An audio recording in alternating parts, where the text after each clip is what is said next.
What's going on, guys? Welcome to Free Workout Wednesday with Nate and Jay. We got our top 3 ab exercises. We got hanging leg raise, leg elevated weighted crunch, and ab wheels. Let's get it.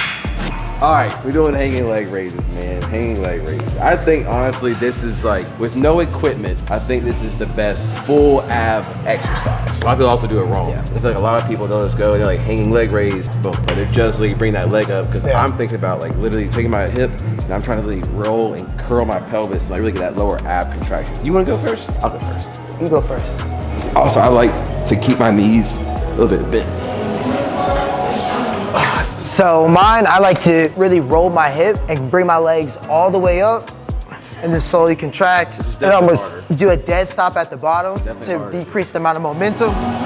Now, if you're watching these reps, it's the bottom of his abs. It's the first thing that moves. You can literally watch that lower ab, like that hip, he draws his hip up first before his legs even go up in the first place. Like, that's how you know he's actually getting an ab contraction before he's gonna get his legs. A lot of people's problem when they're doing these, they literally hear hanging leg raise, so all they think about is just driving their leg up. That's all hip flexor. That's like a little bit of your abs, but like you're getting too much hip flexor in it. You wanna make sure that you're contracting the lower abs only. It's like doing a fly almost, and you get like right here, and then like you go from here just like, just squeeze it, yeah. Like that extra like little bit. But if you don't get like this part first, then you're just like you're missing out on like the whole purpose like of the exercise.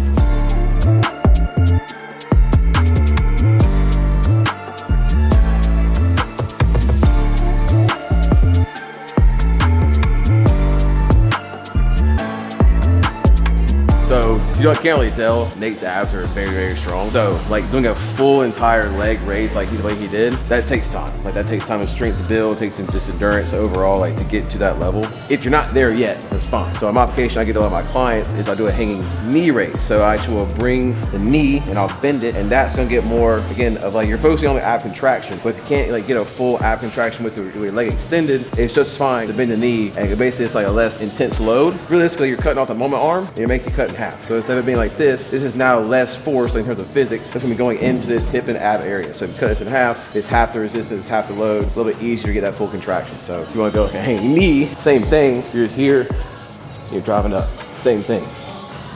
Okay, so we got leg elevated, heavy crunches. That's 80? That's an 80-pound kettlebell. Dog, you can do 80. You're way stronger in these. That's 80?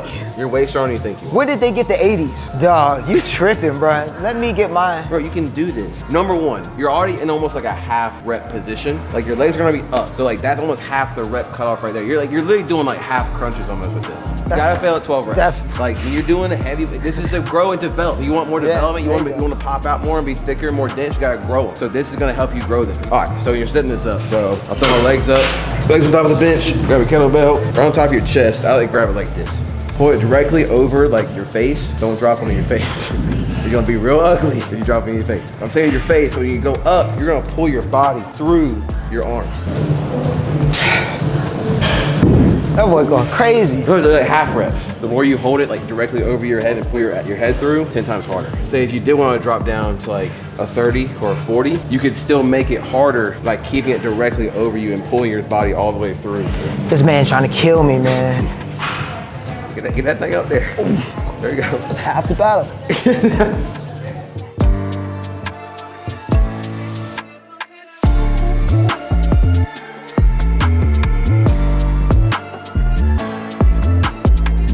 Right, but look, for real though, this is a good concept to understand. Like a lot of people when they're doing abs, all they think about is like doing like hella reps, hella crunches, like Russian twists, like mountain climbers. Like that stuff's fine. It does something for you, but at the same time, like you're doing max like 12 to 13 probably reps. Same thing on the hanging leg raise. We're barely doing like probably 12 or 15 reps total. Like we're not doing excessive 50, 100 like rep workouts here. Like this is the same exact concept. There's no difference. It's the same concept with the abs as it is your shoulders, your chest, your body. I don't care what it is. Like it's a muscle, it needs to grow.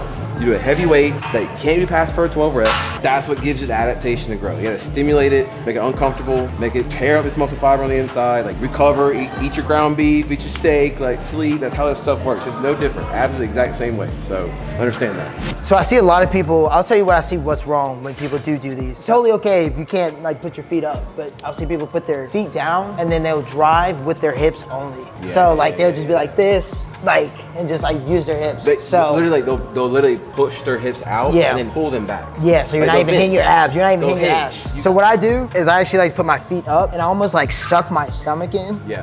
Keep tension in that. Literally keep Right. in your core. Like this, realistically shouldn't move. Like Yeah. That ab and lower hip like area. And then come down, still kind of like hunched in. And it's like I'm sucked in the whole Yeah. time. And then You're you get to a crunching on the way point where you stop and you just almost bring your arms like right back in. I don't know if you noticed it or not. Like this is so locked. Like you're literally planking out and planking back up. Like this from your shoulder to your knee. Like it realistically doesn't bend at all. That was nasty. that was nasty. I got stuck at that midway point. Watching you do that. I for real was about to drop.